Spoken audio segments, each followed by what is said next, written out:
शाह, चंडीगढ़ के प्रशासक श्री गुलाब चंद कटारिया जी,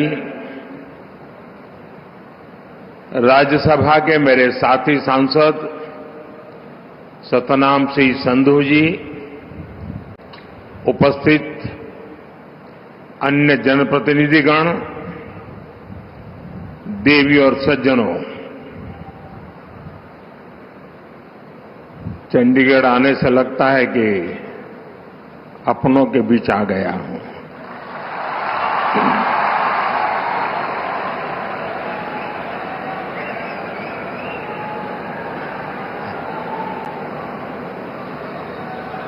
चंडीगढ़ की पहचान शक्ति स्वरूपा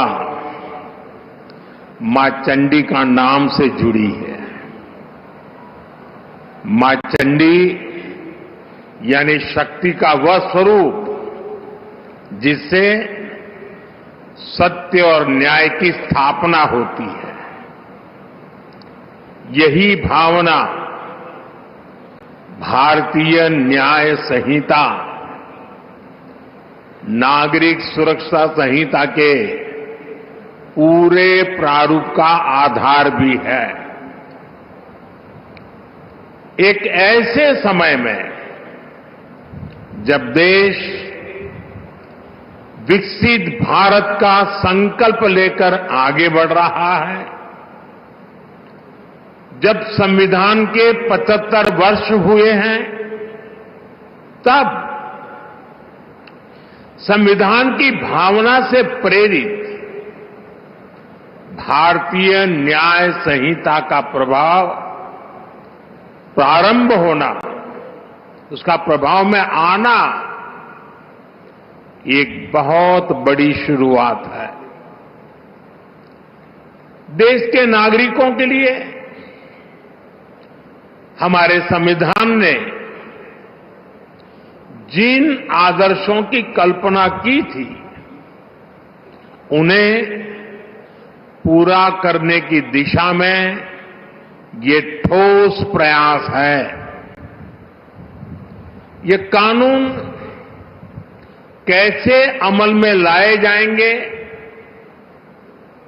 अभी मैं इसका लाइव डेमो देख रहा था और मैं भी यहां सबसे आग्रह करता हूं कि समय निकाल करके इस लाइव डेमो को जरूर देखें। लॉ के स्टूडेंट देखें, बार के साथी देखें, जुडिशरी के भी साथियों को अगर सुविधा हो वे भी देखें। मैं इस अवसर पर सभी देशवासियों को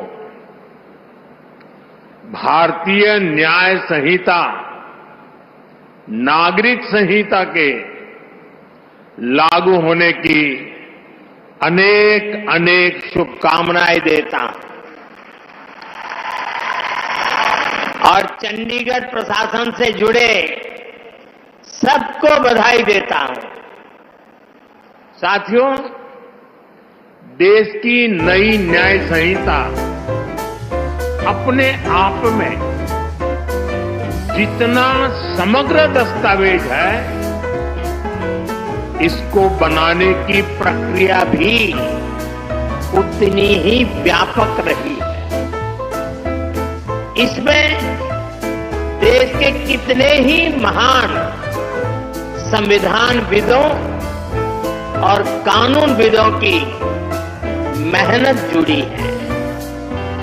गृह मंत्रालय ने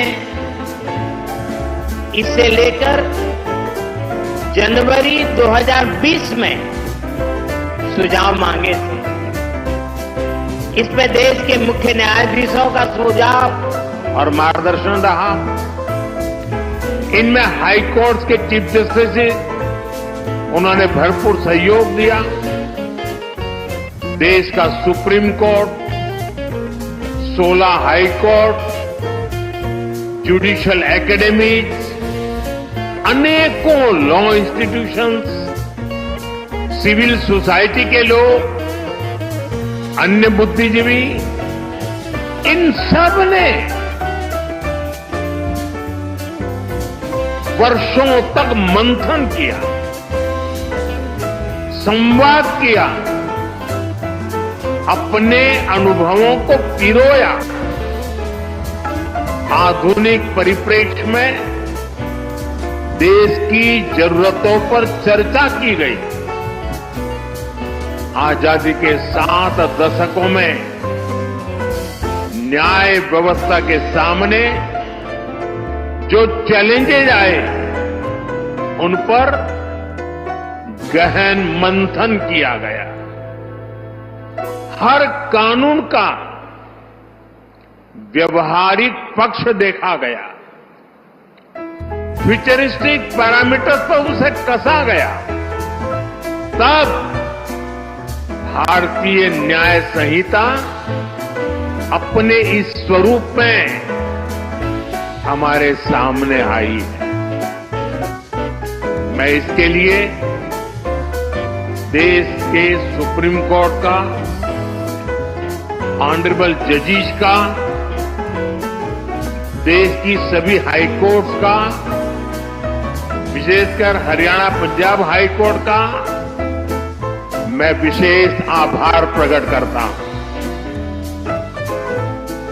मैं बार का भी धन्यवाद करता हूं कि जिन्होंने आगे आकर इस न्याय संहिता की ओनरशिप ली। बार के सभी साथी बहुत बहुत अभिनंदन के अधिकारी हैं। मुझे भरोसा है सबके सहयोग से बनी भारत की ये न्याय संहिता भारत की न्याय यात्रा में मील का पत्थर साबित होगी। साथियों, हमारे देश ने 1947 में आजादी हासिल की थी। अब कल्पना करिए, सदियों की गुलामी के बाद जब हमारा देश आजाद हुआ, पीढ़ियों के इंतजार के बाद, लक्षावधि लोगों के बलिदानों के बाद जब आजादी की सुबह आई, तब कैसे कैसे सपने थे, देश में कितना उत्साह था। देशवासियों ने भी सोचा था अंग्रेज गए हैं तो अंग्रेजी कानूनों से भी मुक्ति मिलेगी। अंग्रेजों के अत्याचार का, उनके शोषण का जरिया ये कानून ही तो थे। ये कानून बनाए भी तब गए थे जब अंग्रेजी सत्ता भारत पर अपना शिकंजा बनाए रखने के लिए कुछ भी करने को तैयार थी। 1857 में, और मेरे नौजवान साथियों को मैं कहूंगा याद रखिए, 1857 में देश का पहला बड़ा स्वाधीनता संग्राम लड़ा गया।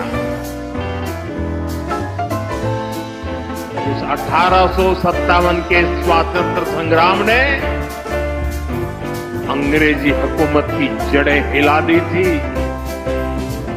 देश के हर कोने में बहुत बड़ी चुनौती पैदा कर दी थी। तब जाकर के उसके जवाब में अंग्रेज 1860 में, 3 साल के बाद, इंडियन पिनल कोड यानी आईपीसी लेकर आए। फिर कुछ साल बाद इंडियन एविडेंस एक्ट लाया गया और फिर सीआरपीसी का पहला ढांचा अस्तित्व में आया।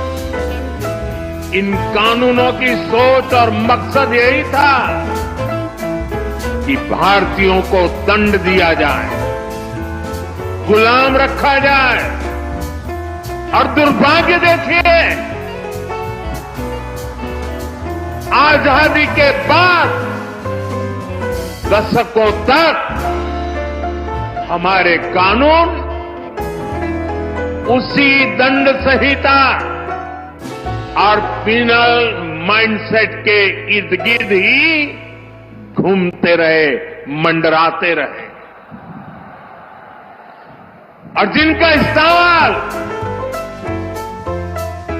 नागरिकों को गुलाम मानकर होता था।